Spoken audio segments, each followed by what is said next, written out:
Assalamualaikum warahmatullahi wabarakatuh. Selamat pagi dan salam sejahtera buat semua mahasiswa yang sekarang sedang sibuk dengan seluruh aktivitas di rumah gitu ya. Hari ini saya akan coba memaparkan mengenai pengertian pendidikan jasmani, kemudian pentingnya pendidikan jasmani dalam kemudian membangun karakter kehidupan manusia, ya, tujuannya dan manfaatnya seperti itu. Nah, kita akan bahas tuntas, ya, mengenai hal-hal yang tadi di awal saya jelaskan seperti itu. Gunanya untuk apa?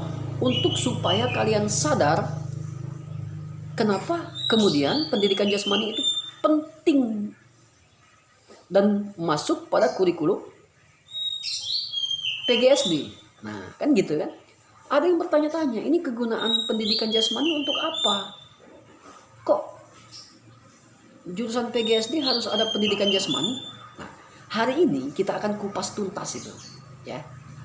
Bagaimana kemudian pendidikan jasmani ini akan mempengaruhi kehidupan manusia?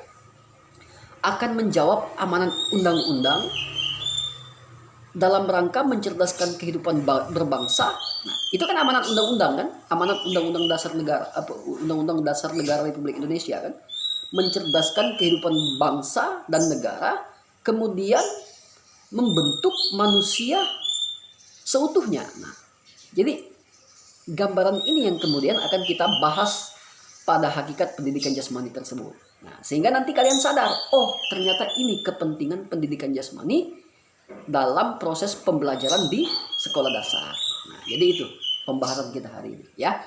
Jadi ikuti dengan seksama video saya ini. Jangan lupa saudara like, subscribe, dan komen. Itu penting, ya. Karena saya akan selalu berkarya jika saudara melakukan like, komen, dan subscribe. Saudara-saudara mahasiswa sekalian, kita bahas dulu mengenai pengertian pendidikan jasmani, ya, supaya nanti akan muncul satu kesimpulan gitu ya. Apa itu pengertian pendidikan jasmani? Pendidikan jasmani ini telah diungkapkan oleh pakar-pakar gitu ya. Mulai dari zaman Fir'aun naik ojek sampai pakar-pakar terkini yang terkenal. Dan saya akan mengutip satu pendapat, bukan satu pendapat, satu kebijakan yang dikeluarkan oleh SK Kemenpora, ya. SK Kemenpora nomor 053 garis miring Menpora garis miring 1994. Ini aturan pemerintah, ya, SK yang dikeluarkan oleh Menpora.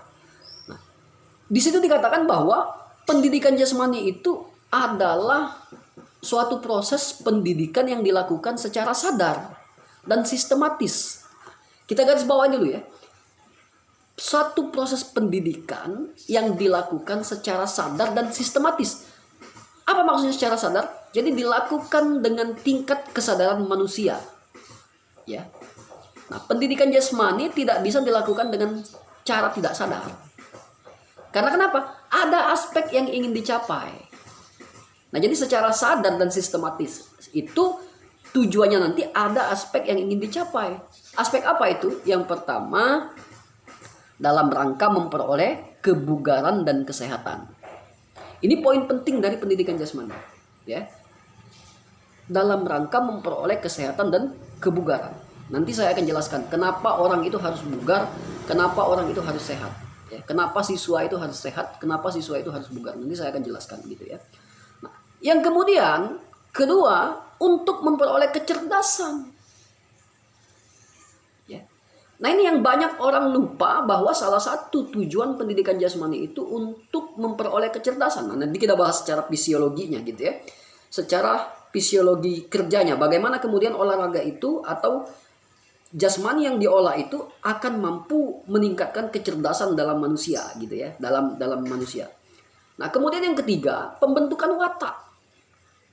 Nah, jadi ada 3 aspek dasar yang kemudian melekat dalam tujuan pendidikan jasmani, sehingga kemudian Pendidikan jasmani itu sangat penting bagi manusia, ya.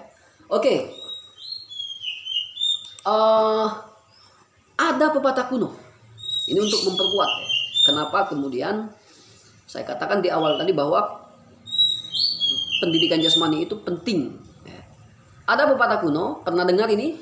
Mungkin, ya, pernah dengar mungkin, bahwa pepatah ini mengatakan mensana in corpore sano. Nah, pernah dengar itu kan? Mensana in corpore sano. Apa maksudnya? Kita sedang melakukan doa. Jadi ini makna kalimat ini, makna kutipan kuno ini adalah makna sebuah doa. Kita sedang berdoa. Untuk apa? Untuk supaya tubuh kita sehat. Karena di dalam tubuh yang sehat terdapat jiwa yang kuat. Nah, jadi dengan kita mengelola tubuh kita ini, ya, supaya sehat, supaya bugar, tujuannya apa? Karena di dalam tubuh yang sehat terdapat jiwa yang kuat. Jadi itu hakikat pendidikan jasmani yang kemudian akan kita ajarkan pada siswa kita melalui sekolah dasar, melalui sekolah menengah pertama, melalui sekolah menengah atas dan lanjutan seperti itu. Jadi agar supaya tubuh kita ini menjadi sehat, tubuh kita ini menjadi bugar. Dengan bugarnya kita, dengan sehatnya kita, muncullah kekuatan jiwa yang dimunculkan oleh hati kita ini. Nah, jadi itu ya dasarnya. Selanjutnya, ya, aspek-aspek yang berkepentingan terhadap tujuan pendidikan jasmani itu yang pertama membantu meningkatkan kualitas manusia Indonesia seutuhnya. Tadi yang seperti saya katakan di awal bahwa pendidikan jasmani itu membantu menjalankan amanat Undang-Undang Dasar, ya, dalam rangka kemudian menciptakan manusia seutuhnya. Nah, manusia yang seutuhnya itu apa? Manusia yang sehat secara mental, manusia yang sehat dan bugar secara fisik. Itu manusia seutuhnya. Banyak orang dia sehat secara mental tetapi tidak sehat secara fisik. Ada juga yang sehat secara fisik tetapi tidak sehat secara mental. Contoh, saya kasih contoh cepat-cepat. Para perampok itu luar biasa itu. Sehat luar biasa itu. Dia tidak akan mungkin bisa merampok, mengejar para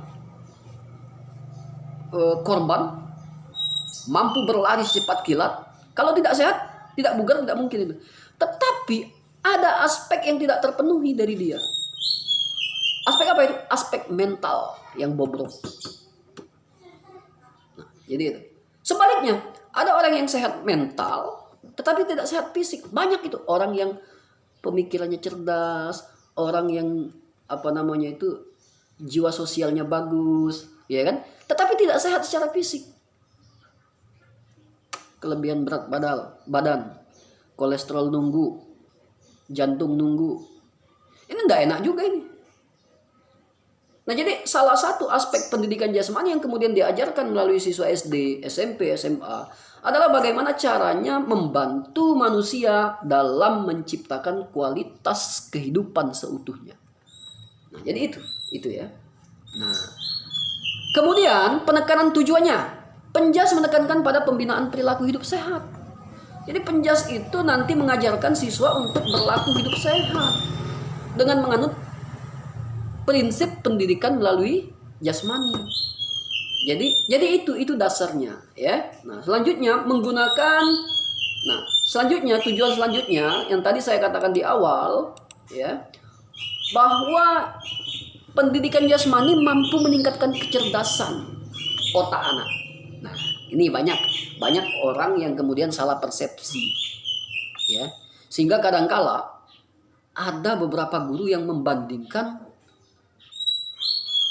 untuk apa membandingkan antara kerjaan guru lainnya dengan kerjaan guru guru olahraga gitu ya. Nah, ini bahwa guru matematika ini contoh ya, banyak orang yang bilang gini, guru matematika lebih penting dibandingkan dengan guru olahraga.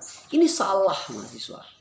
Setiap pemerintah membuat kebijakan gitu ya, dengan pemerintah membuat kebijakan, guru olahraga mempunyai fungsi masing-masing. Guru matematika juga mempunyai peran dan fungsi masing-masing. Nah, ini saling bersinergi. Karena kenapa? Pendidikan jasmani melalui pengelolaan tubuh peserta didik ternyata ada aspek tujuan dapat mencerdaskan kehidupan manusia. Nah, saya kasih contoh. Ya. Saya gambarkan dengan logika berpikir kita ya.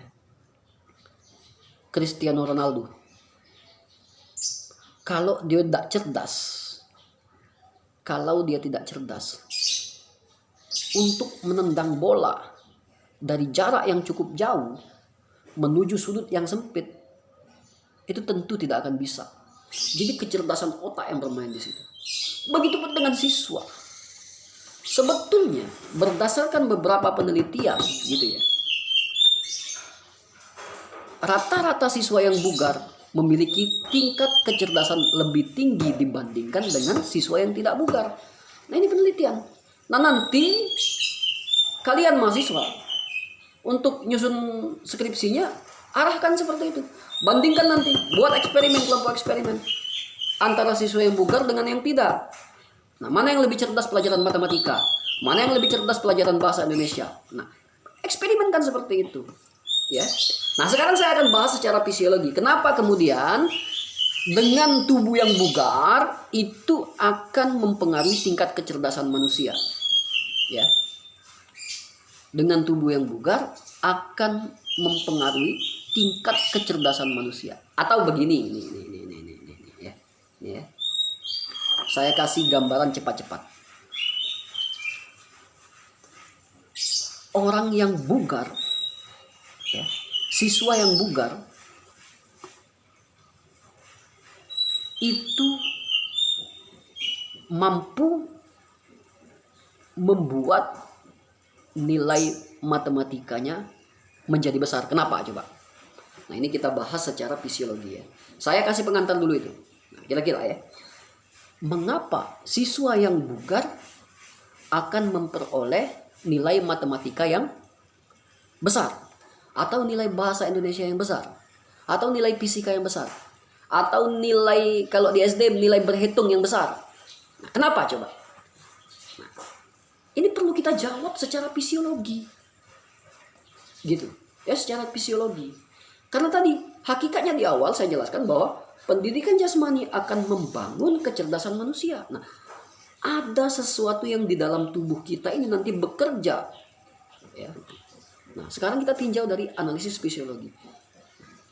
Ini saya jadikan tugas buat Anda, jawab. Ya, jawab pertanyaan ini. Pertanyaannya saya ulangi ya. Kenapa siswa yang bugar akan mendapatkan nilai matematika yang besar? Nah, pertanyaan ini kalian jawab, nanti kalian videokan jawaban saudara, ya.